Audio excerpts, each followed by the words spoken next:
Kidnapped, tortured, their priest murdered, a family from Syria is forced to flee, finding asylum here in the United States.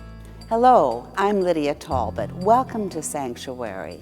In this edition of Sanctuary, we meet the Alkahoury family and take a closer look at growing evidence of widespread persecution of minority Christian communities and efforts by faith communities here in Chicago, the United States government, and the United Nations to find ways to support and protect some of the world's most vulnerable people.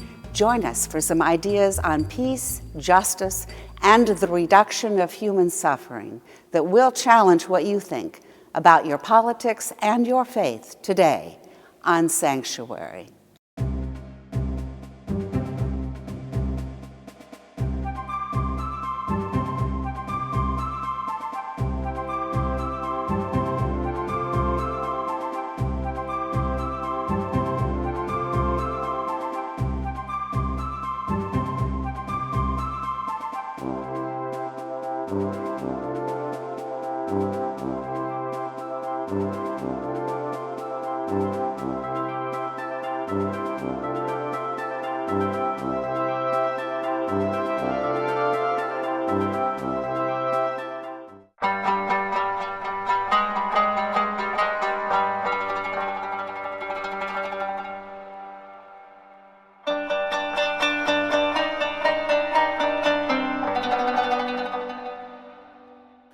My name is Shadi Alkahoury. The war in our country, which is Syria, it changed our life dramatically.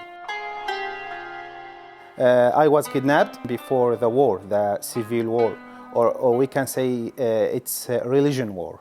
I was walking from my office to my home. There is a couple of armed people. They are radical people. They kidnapped me and I spent about 1 month in captivity. It was Thursday night.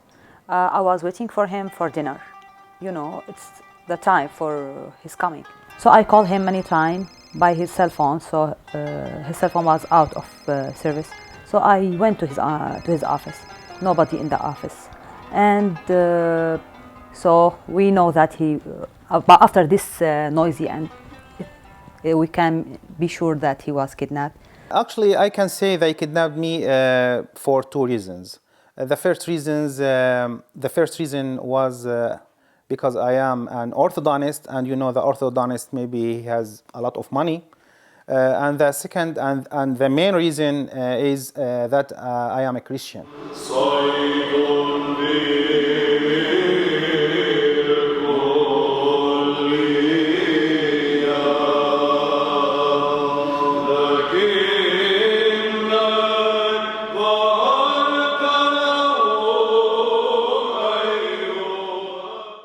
My name is Reverend Nicholas Dadal. I am the pastor, St. George Antiochian Orthodox Church of Cicero, Illinois. St. George is a parish which has in its membership mostly people from the Middle East.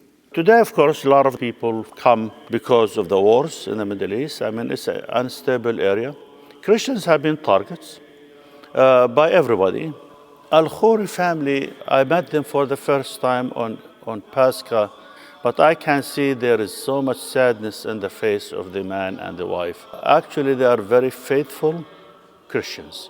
The man is a doctor, the woman is a doctor. Both of them are doctors. They came to Chicago. They know nobody.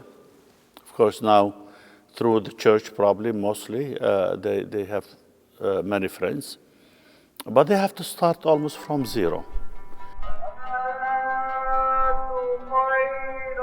So during this captivity, I got a lot of hard time. They bothering me, they threatened my life. They asked for very big ransom. After I was sure that he was kidnapped, I called our priest Fadi al-Haddad. He was a great priest. He took care of all his church family. He came immediately to our house. A lot of times they put their guns in my head, wanted me to threaten me, to make me fear from them. They used to hit me during the captivity and open their cell phones, and my wife to hear how they tortured me to pressure her just to get their ransom. It's hard. It's hard, really hard. I don't like to remember that moment. It was hard.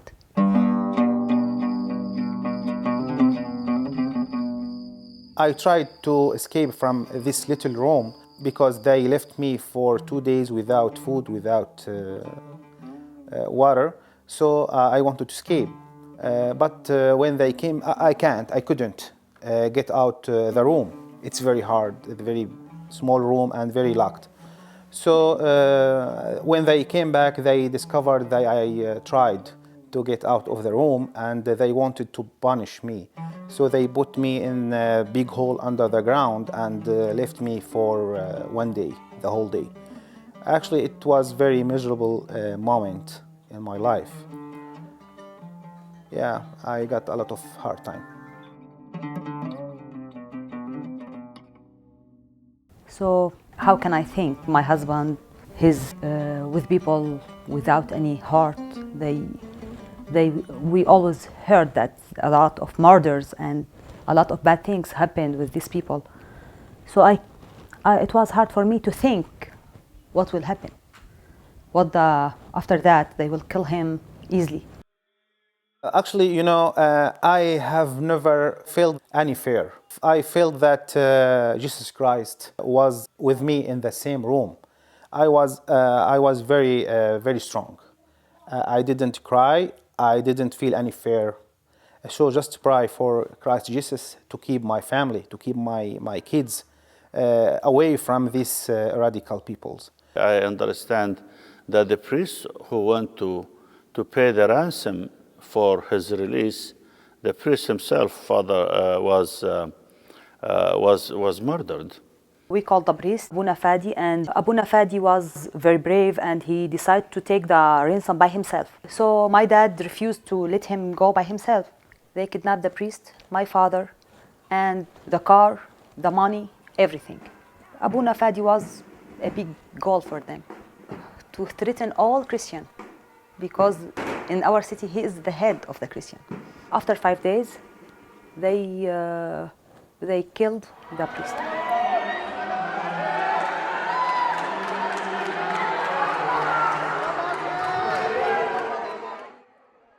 First of all, I want to call it genocide. We're going to call it what it is. Genocide historically has taken place in secret. And after the atrocity of genocide is discovered, then the world is up in arms. And why didn't we know? Well, here, we know what's going on. We see what's going on. It's played out on television. It's played out on the internet.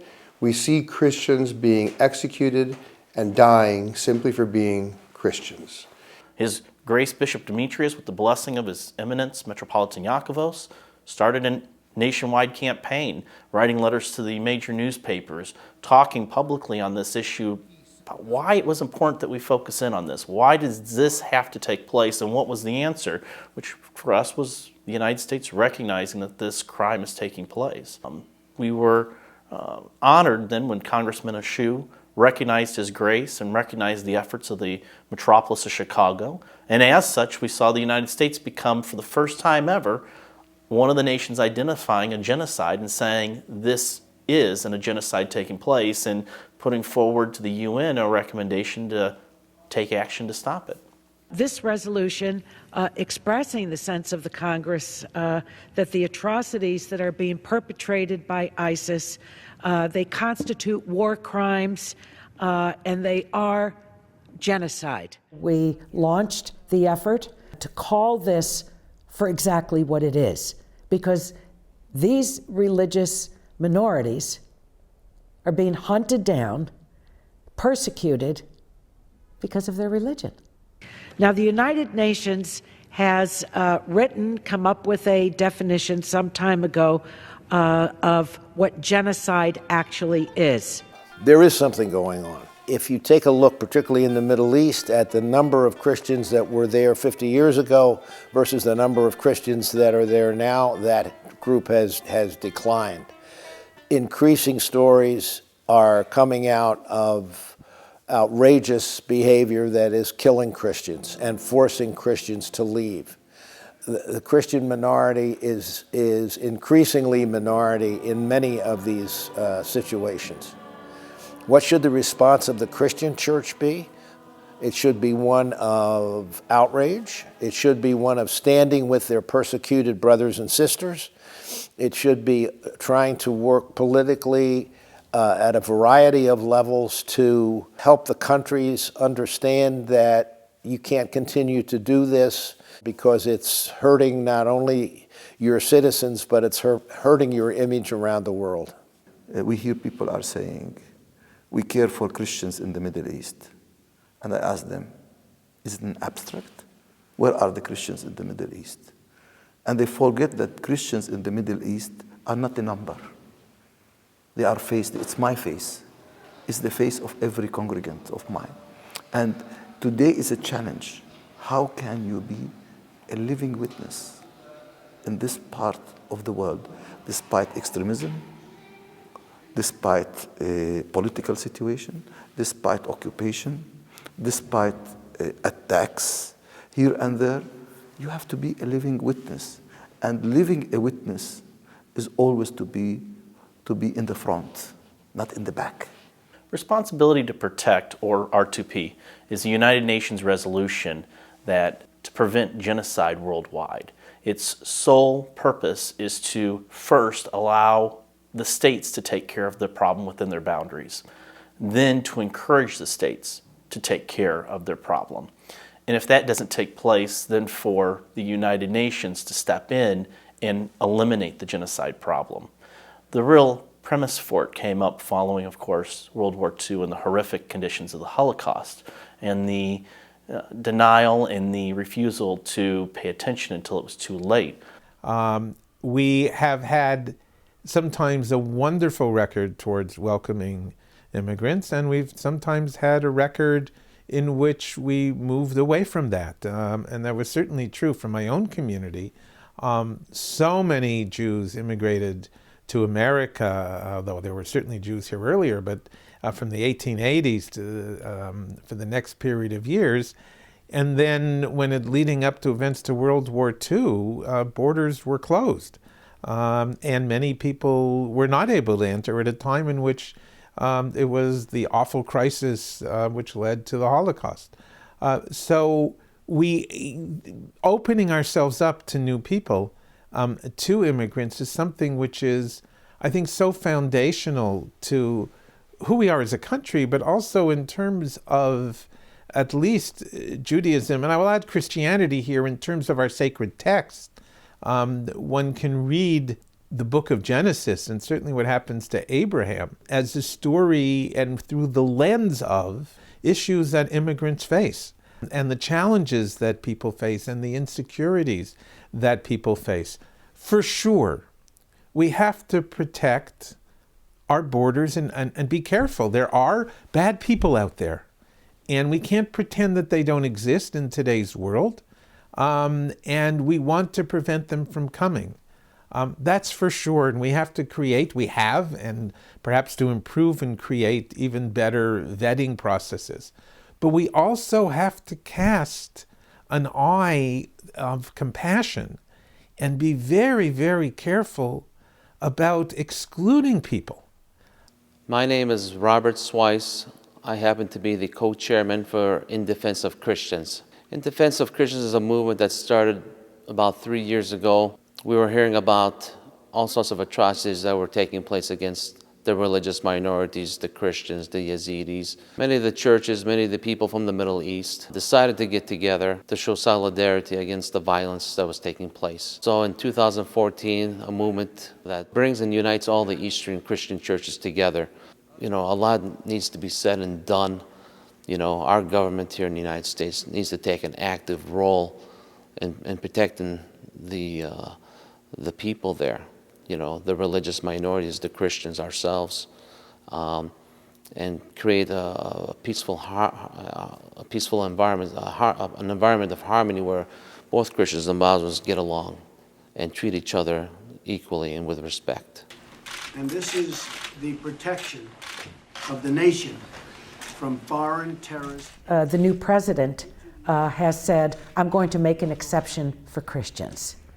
Whether you're a Christian or any other faith background, we don't stand for separation and discrimination and exception.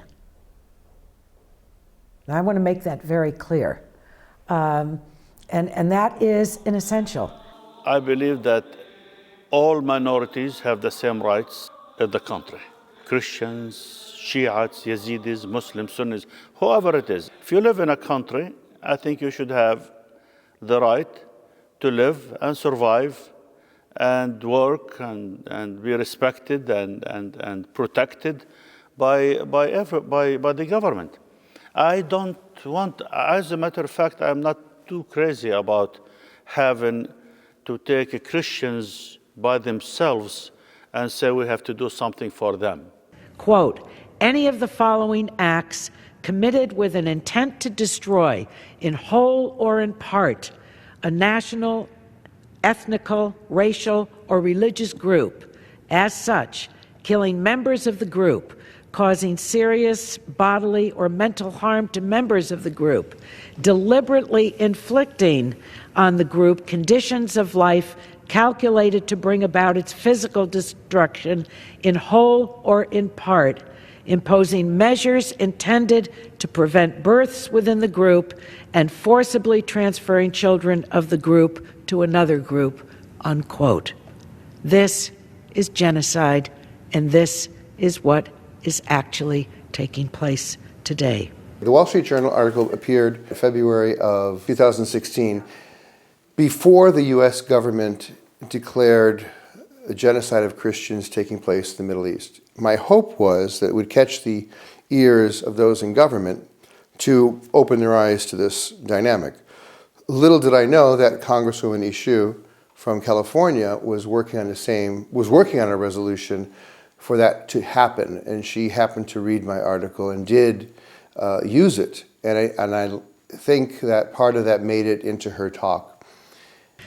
Bishop Demetrios of Mykosos, the chancellor of the Greek Orthodox Church of Chicago, recently wrote in the Wall Street Journal the following: it may seem like we in the United States have little ability to change conditions in the Middle East and elsewhere, but that outlook has too often led to inaction and great regret after crimes against humanity have been allowed to unfold without intervention. The United States and other members of the UN made a solemn vow in 2005 with the passage of the Responsibility to Protect, a response to crimes against humanity. With genocide occurring before our very eyes, we must properly identify the crimes and honor our international commitment under the Responsibility to Protect. So, Mr. Speaker and my colleagues, with the words of Pope Francis, Bishop Demetrius, countless advocates across our country and around the world, and the 203 bipartisan co-sponsors of this resolution, and the voice of the entire House, unanimous vote this evening of this resolution, I am very proud. I'm very proud, and I'm lastingly grateful to be a part of this body that has spoken as one on this issue of enormous import and morality, because we tonight have let it be known to the world that this is, in fact, the horror of genocide that is taking place in the Middle East. They have a mark on them. ISIS actually marked the doors of Nazarene. In other words, Christians. So we were successful in that, which if someone told me some years ago that would have been passed unanimously in the House, passed in the Senate, that it would be really the law of the land, and that Secretary Kerry, who was then Secretary of State, on the heels of its passage, would speak so eloquently to the dire situation of these religious minorities, but we did it. None of us have ever seen anything like it in our lifetimes, though obviously if you go back to the Holocaust, the world has seen it. Christians have been moved in many parts now of the Middle East, I might add. This is not just in Syria, but in other places there has been a increased forced evacuation and displacement. It's up to us that have the ability to have a voice to come forward and say, this crime will not be forgotten. This crime can't be allowed to continue. And we won't forget the people that have unfortunately perished. Well, the government has a responsibility to protect its own citizens from hate crimes, genocide, crimes against humanity. If it doesn't, then the international community encourages that state to do something about it. If it still doesn't, then the UN needs to step in and stop the atrocities. So that we see the genocide happening, there's no denying it. We see the fact that the international community has put pressure on the Middle East and different countries to stop it. So now it's time for the United Nations to enact its own prerequisite, its own dynamic, its own thought process on protecting people. And this is a minority group in the Middle East, which used to be the majority group, and now they're just being decimated simply for being Christians. We asked our friends, our families, our big families, all of them, they give us money to find also what I have from jewelry. I sell them all of this, everything. And the car, I sell my car, everything.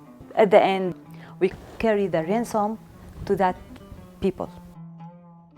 So much of my surprise that I came back to my family, to my kids. But even I get my freedom, I still get a lot of threats from them. If you are kidnapped once, I believe in the Middle East also, you are a target, especially if you pay the ransom. So I think they found out that the best way is just to get out of the country. We have to leave the country, otherwise they will kill us. So we decided to flee Syria, looking for a peace and safe for my family, for my kids. So we applied to the USA embassy, and so we got a visit visa to enter the USA. After we enter the USA, we applied for asylum case, and we got the green card after that. First of all, I'm very grateful to this country. Yeah, really, I thank all people I met there here. I hope for my kids to live in peace in this great country. Well, I think that number one, that our country stand with them, that we recognize their plight. B, that we bring just the basics of humanity to them. Everyone won't be able to leave. Many do not want to leave. They live with the hope that they can return to the town or the city, the house where they have raised their children. I always say, if you live in one room, that one room is sacred. It's your home. I tell people, when you see an Orthodox church today, you stop and start thinking of that church, the history of that church. Since the 1st century, the Orthodox Church has been persecuted, and persecuted by very powerful empires, from the Romans to the Muslim Empire, after that to the Ottoman Empire, after that to communism, after that, and I usually tell them I'm still here. We do all of these things out of that original respect and regard. That original respect and regard that actually is sacred. That we respect their faith and want them to be safe with their faith. We're not putting them ahead of others, but we're not shoving them to the back of the line either and say, no one cares about you. As a Christian, that's what I was taught. I was taught that we're all part of the body of Christ. In Greek, witness is martyria. That means witness is never without a price. It's always with a heavy price. If it doesn't have a heavy price, then it is a cheap witness. And we don't want a cheap witness. We want a witness where you really retain the dignity of human being and let every human being know that not only they have their own human rights, but these are God-given rights. And that's what the church should be in proclaiming the gospel of love in this part of the world.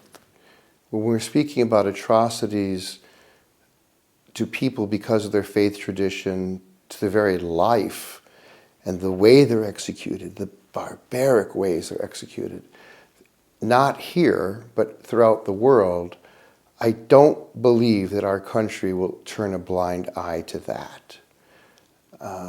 Immigration is one thing, but taking care and protecting lives of people throughout the world is exceedingly important, and it is a sacred responsibility. So I don't believe that our government, no matter who's in charge, will ever turn against that dynamic.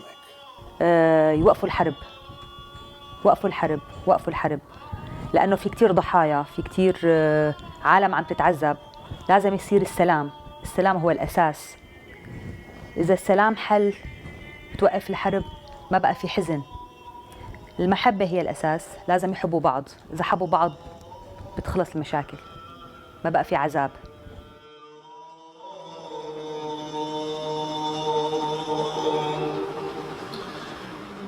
We're glad you've been with us for this special edition of Sanctuary on the support and protection of religious minorities. Your thoughts and reactions to issues and ideas at the intersection of life and faith are important to us, and we want to hear from you. Email us at gcbm@ameritech.net, visit our website at gcbm.org, and write to us at Sanctuary in care of the Greater Chicago Broadcast Ministries, 77 West Washington Street, Chicago 60602. I'm Lydia Talbot. Thanks for keeping faith with us today on Sanctuary. May peace be with you.